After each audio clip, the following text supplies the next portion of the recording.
Ha guys, let's get more news about Warriors, but first don't forget to subscribe and leave your like. Winners and losers from Warriors preseason victory versus Kings. The Golden State Warriors may have recorded their second preseason victory on Wednesday against the Sacramento Kings, but the performance was chalk and cheese from their opening win on Saturday, not put off by their dismal 11 of 48 22.9% three-point shooting against the Clippers. The Warriors scorched the Kings with 28 made threes in what was a far more fluent and pleasing offensive display from the visitors, led by 14 combined triples from Buddy Hield to Anthony Melton and Jonathan Kaming. Golden State's 28 threes on 53.8% shooting would have broken a franchise record had it not been in a preseason game, despite the hot shooting which saw them go 15 of 27 from beyond the arc in the first half. The Warriors actually trailed by 2 points at the main break after giving up 41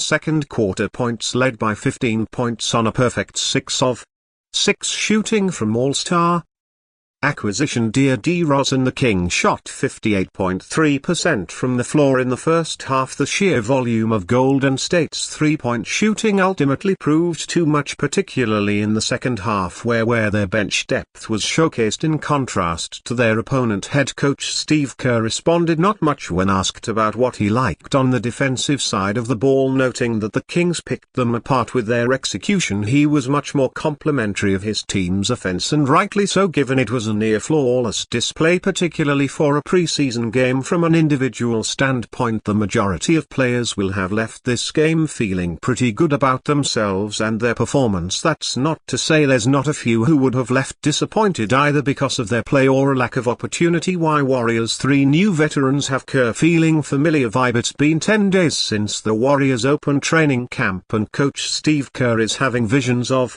yesteryear he's seen play though. Thompson, who in July chose to leave Golden State and sign with the Dallas Mavericks, seeing Andre Iguodala, who retired a year ago, seeing Sean Livingston, who retired 5 years ago. They were good for the team on the floor and good for morale and the locker room, good for the franchise in general. It took a few years, but Kerr believes the summertime additions of Kyle Anderson, Buddy Hield and Anthony Melton give the Warriors three incoming veterans with similar attributes to Anthony and Kyle, give us in different ways a little bit of what Andre and Sean gave us. Veteran West Wydham High IQ told NBC Sports Bay Area on Thursday. Buddy gives us a lot of what Clay has given us, that lightning bolt three-point shooting, pin downs, causing chaos with the defense with off-ball movement. Those three guys together really fortify our team. The comparison is loose, Kerr conceded, but not as crazy as it might seem, as the Warriors' young core Stephen Curry, Draymond Green and Thompson blossomed into prosperity in Kerr's first season. They realized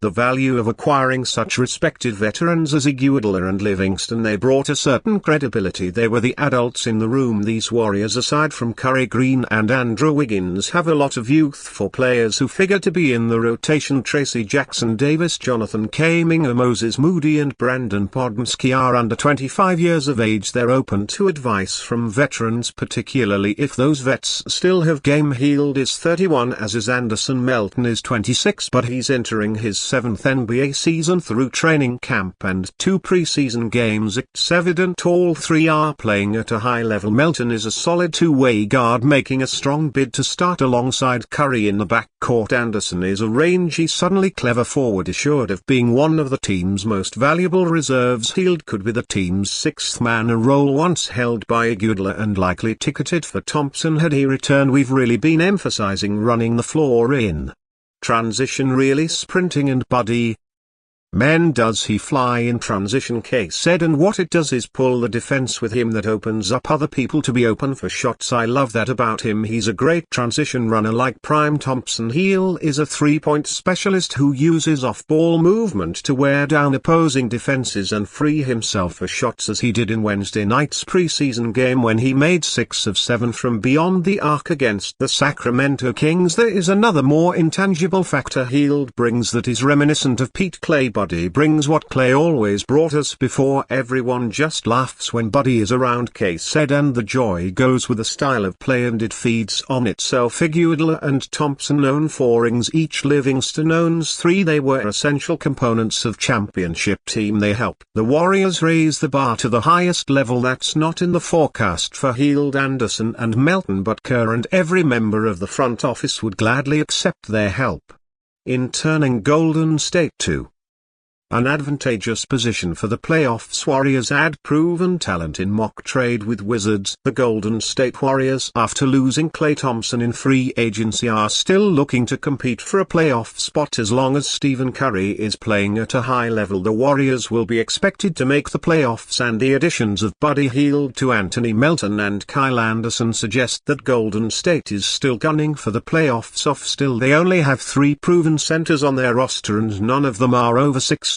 Tracy Jackson-Davis showed promise last season and could be due for a minutes increase, but the Warriors will continue to rely on Draymond Green and Kevin Looney in the front court, and the former has proven to be anything but reliable in recent seasons. As the trade deadline approaches, the Warriors should pursue a trade with the Washington Wizards, who will be looking to unload any veteran talent they have. Washington is in the midst of a rebuild, and 31-year-old center Jonas Valanciunas simply doesn't fit their timeline. He is incredibly reliable, physical and strong, and would provide some much-needed rebounding down low for the Warriors. Over the last 3 seasons he has averaged 14.6 points, 10.1 rebounds and 0.8 blocks. He is an excellent interior presence, and while he wouldn't space the floor, the Warriors have plenty of other players who can shoot. Balance and Green could split center duties, and Green could share the floor with the more traditional center. Jonathan Kuminga could slot in at either forward position, so the deal would not hinder his growth and development. Moody hasn't seen much of a usage increase over his brief career, and at only 22 years old with a solid outside shot, Washington should be willing to take him and make him a part of a young core that prioritizes development. Looney, who only has 1 season left on his contract, would not hurt Washington's financial flexibility, and he balances salaries to make this deal work. And you fan, what do you think of their